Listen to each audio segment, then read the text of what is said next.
The way was now clear for the next push, 1,000 miles west towards the Mariana Islands.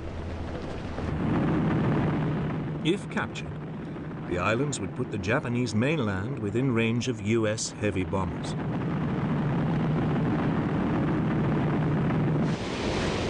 They would also enable America to block Japan's supply lines from Southeast Asia.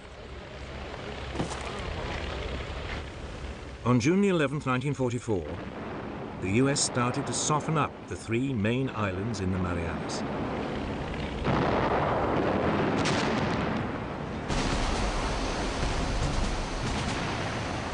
Four days later, Marines stormed the beaches of the northerly island of Saipan.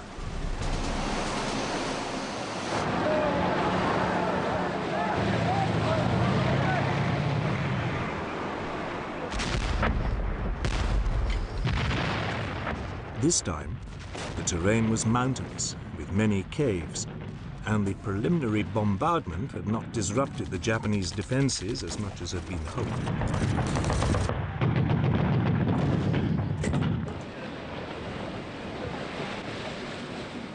Nevertheless, by the end of the day, the American bridgehead was secure.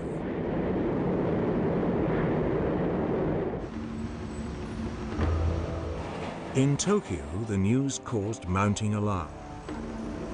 The Japanese High Command now sent a carrier fleet to rescue the situation and save the Marianas.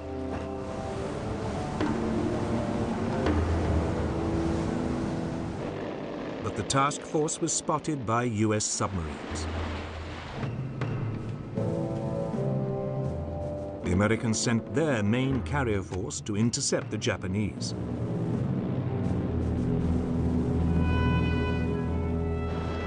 On the morning of June the 19th, 1944, the Japanese launched airstrikes against the US ships.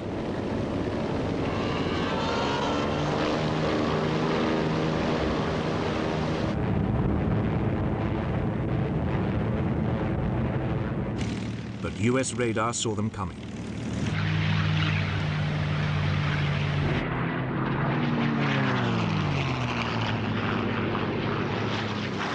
"450 fighters were scrambled to intercept the Japanese planes.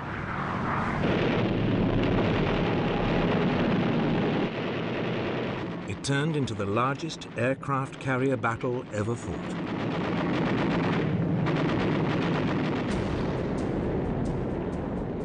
The US task force had 15 aircraft carriers and more than 900 aircraft.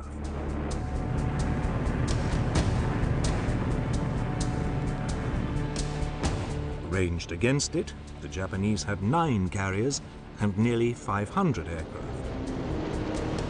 But Japan had lost many of its experienced air crews during the Solomon and Marshall Islands campaigns. Its novice pilots faced battle-hardened US flyers.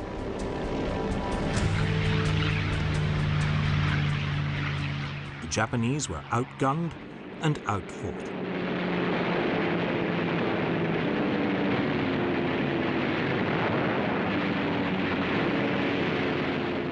It would go down in history as the Great Marianas Turkey Shoot.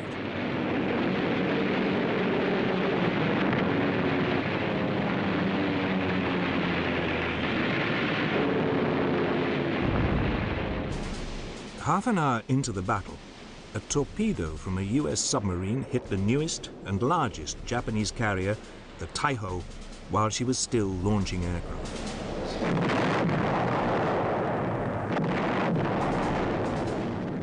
The Battle of the Philippine Sea had claimed its first major victim. At around the same time, another US submarine torpedoed the carrier Shokaku.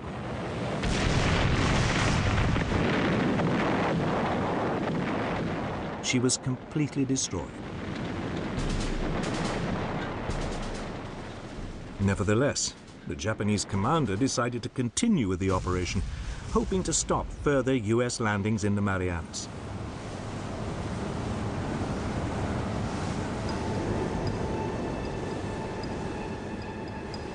For much of the following day, the US forces tried to pin down the exact location of the remaining Japanese carriers. bearing 096. It took them until the afternoon to find them. It was late in the day to launch an attack, and the aircraft would have to fly at the limit of their range. But the U.S. Task Force commander, Admiral Mark Mitcher, decided to gamble and attack.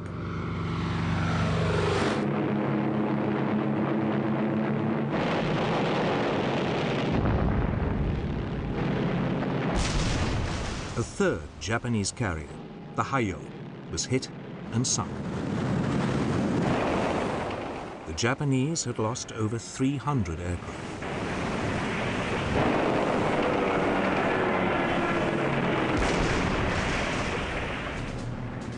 But as the US planes now returned, dangerously short of fuel, they ran into a problem. In the gathering darkness, they couldn't find their own carriers. Many ran out of fuel and had to ditch in the sea.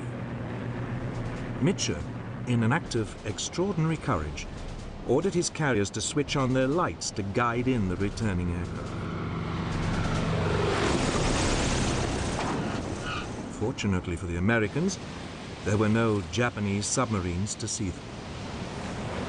Nevertheless, over 80 US planes were lost, either through having to ditch in the sea or through crashing while they landed.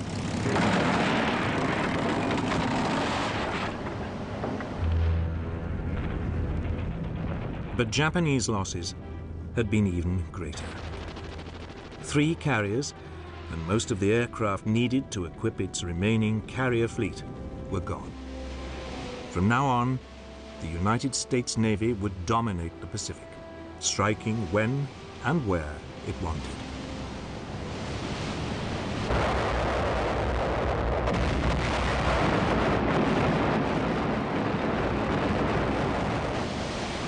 The Japanese naval defeat in the Philippine Sea meant the United States could now press on with its assault on the Marianas.